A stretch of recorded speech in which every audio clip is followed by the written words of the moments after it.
ओम नमस्ते। आज का हमारा विषय है धर्म और तर्क की कसौटी। तो चलिए शुरू करते हैं। जिस प्रकार प्राणों के बिना मनुष्य जीवित नहीं रह सकता, उसी प्रकार धर्म नैतिक आचरण के बिना भी मनुष्य समाज में जीवित नहीं रह सकता। तो अब हम जानेंगे कि धर्म हमें क्या क्या करना सिखाता है। तो चलिए अब हम जानेंगे कि धर्म क्या क्या करता है और क्या क्या हमें मनुष्यों को करना सिखाता है। धर्म ही हमें माता और पत्नी में अंतर करना सिखाता है। धर्म ही हमें जननी और जन्मभूमि में श्रद्धा भाव पैदा करता है। धर्म ही हमें एकांत में गलत आचरण करने से रोक देता है। हमें लगता है कि हमें कोई भी नहीं देख रहा, लेकिन धर्म ही है जो हमें एकांत में गलत आचरण करने से रोक देता है। धर्म ही है जो पति पत्नी को 14 वर्ष के बाद भी भूलने नहीं देता। तो यहाँ से समझ में यह आया कि धर्म आचरण की वस्तु है। यह मात्र प्रवचन और वाद विवाद का ही विषय नहीं, बल्कि धर्म तर्क वितर्क में उलझे रहना धार्मिक होने का लक्षण नहीं है। धार्मिक होने का प्रमाण मिलता है व्यक्ति का व्यक्तिगत आचरण और व्यक्ति का नैतिक आचरण। धारणे धातु से धर्म शब्द बनता है। जी हाँ, धारणे धातु से धर्म शब्द बनता है, जिसका अर्थ होता है धारण करना। धर्म किसी संगठित समूह लोगों के समूह का नाम नहीं है और ना ही ये घमंड करने की वस्तु है। ध्यान रखिए, मुस्लिम, सिख, ईसाई और यहूदी आदि सब धर्म नहीं हैं। ये धर्म के नाम पर बने गैंग हैं, जिन्होंने पूरी दुनिया में प्रदेशों में भूमि पर ही कब्जा नहीं करा, अपितु वहाँ पर भयानक कत्लेआम, वहाँ पर भयानक बलात्कार द्वारा जैसे वहाँ की प्राचीन सभ्यता को भी नष्ट कर डाला। जी हाँ, वहाँ की प्राचीन सभ्यता को भी नष्ट कर डाला। आज आप गूगल करेंगे तो आपको पता चलेगा कि ईरान और इराक की प्राचीन सभ्यता क्या थी, अमेरिका की प्राचीन सभ्यता क्या थी। आज जहाँ पाकिस्तान है, वहाँ इस्लाम से पहले कौन सी सभ्यता थी। अफगानिस्तान का हिंदू कुश पर्वत बता रहा है, वहाँ कौन सी सभ्यता थी।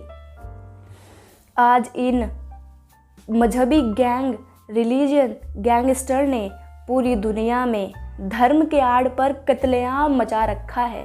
जी हाँ, इन्हीं गैंगस्टर ने धर्म के आड़ पर कत्लेआम मचा रखा है। ये प्रश्न आपके दिमाग में तो ज़रूर आया होगा। कई लोगों ने मुझसे भी यह प्रश्न पूछा कि धर्म और रिलीजन क्या ये एक है या अलग अलग है। तो अगर आपको इसका उत्तर पता है तो प्लीज़ कमेंट बॉक्स में ज़रूर लिखिए और मैं भी आपको बता रही हूँ। जी हाँ, धर्म और रिलीजन ये दोनों अलग हैं, बस इनमें इतना ही अंतर है जितना दिन और रात में। जी हाँ, इनमें इतना ही अंतर है जितना दिन और रात में।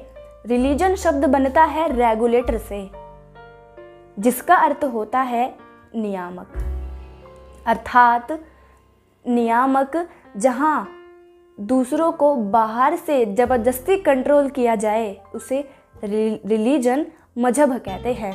जी हाँ, उसे ही मजहब कहते हैं। जबकि धर्म भीतर की समझ है, रिलीजन बाहर से तलवार के बल पर थोपा जाता है और धर्म भीतर की समझ से पैदा होता है।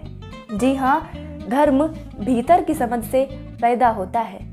अब हम जानेंगे कि रिलीजन प्रेम करता है या घृणा करना सिखाता है। तो चलिए देखते हैं कि रिलीजन मनुष्यों को प्रेम करना सिखाता है या नफरत घृणा पैदा करना सिखाता है। रिलीजन मजहब माता बहनों के प्रति घृणा नफरत करना सिखाता है और धर्म श्रद्धा करना सिखाता है। रिलीजन मजहब पशुओं के कत्ले आम को पसंद करता है। जी हाँ, पशुओं के कत्ले आम को पसंद करता है। उसे मारो, सबको मार दो, ये रिलीजन पसंद करता है। जबकि धर्म पशुओं के प्रति दया, करुणा, प्रेम को पसंद करता है। रिलीजन ही पर्यावरण को शोषण करता है, पर्यावरण का शोषण करना सिखाता है, और धर्म सह अस्तित्व पर आधारित है। रिलीजन मृत्यु के बाद जन्नत का लालच देता है। जी हाँ, आप यहाँ पर कैसे भी कर्म करो, लेकिन आपको मृत्यु के बाद जन्नत मिलेगी। लेकिन हमारा धर्म क्या कहता है? धर्म कहता है, कर्म फल व्यवस्था को धर्म मानता है। जैसा आप कर्म करोगे वैसा ही आपको इसी मनुष्य के शरीर में धरती पर आकर आपको उसका उपभोग करना पड़ेगा। लेकिन रिलीजन क्या कहता है? मृत्यु के बाद जन्नत का लालच मिलेगा। वाह! लेकिन धर्म कहता है, कर्म फल व्यवस्था को धर्म मानता है। जी हाँ, धर्म ही कर्म फल व्यवस्था को मानता है। पूंजीवाद हो या कम्युनिज्म, सुनिएगा, पूंजीवाद हो या कम्युनिज्म, ये सब रिलीजन के अंतर्गत ही आते हैं। और तो और नास्तिकता भी एक रिलीजन ही है। निष्कर्ष निकला है कि धर्म प्रदर्शन नहीं है, धर्म आचरण पर आधारित है। धर्म मनुष्य में शिवत्व भर देता है। जी हाँ, धर्म मनुष्य में शिवत्व भर देता है। उसे तेरे और मेरे से ऊपर उठाकर उसे देवत्व की ओर ले जाता है। जी हाँ, उसे तेरे और मेरे से ऊपर उठाकर उसे देवत्व की ओर ले जाता है। किसी के माथे का तिलक हो या जालीदार टोपी, बुर्का, घूंघट आदि, ये बाहरी आडंबर हो सकते हैं, लेकिन इनका धर्म से कोई भी लेना देना नहीं है। वास्तविक रूप में इनका धर्म से कोई भी लेना देना नहीं है। महर्षि मनु चतुर्थ अध्याय में कहते हैं कि परलोक में माता पिता, भाई बहन, बंधु नहीं बल्कि धर्म ही सहायता करता है, क्योंकि धर्म ही मनुष्य का सच्चा मित्र है। वह मरने के बाद भी सदा आत्मा के साथ रहता है। इसीलिए मनुष्य को विपरीत परिस्थितियों में भी कोई परिस्थितियाँ अच्छी होती हैं, कोई परिस्थितियाँ बुरी होती हैं, तो मनुष्य को विपरीत परिस्थितियों में भी धर्म का आचरण नहीं छोड़ना चाहिए। अर्थात धर्म को मारना और नैतिकता को छोड़ना बहुत खतरनाक हो सकता है। महर्षि मनु कहते हैं, धर्म एव हतो हन्ति, धर्मो रक्षति रक्षितः, तस्मात् धर्मो न हन्तव्यो, मानो धर्मो हतो अवदीत। अर्थात मारा हुआ धर्म मनुष्य का नाश कर देता है और रक्षा किया हुआ धर्म मनुष्य की रक्षा करता है। इसीलिए धर्म का नाश नहीं करना चाहिए। ऐसा ना हो कि कहीं मारा हुआ धर्म ही हमें ही न मार दे।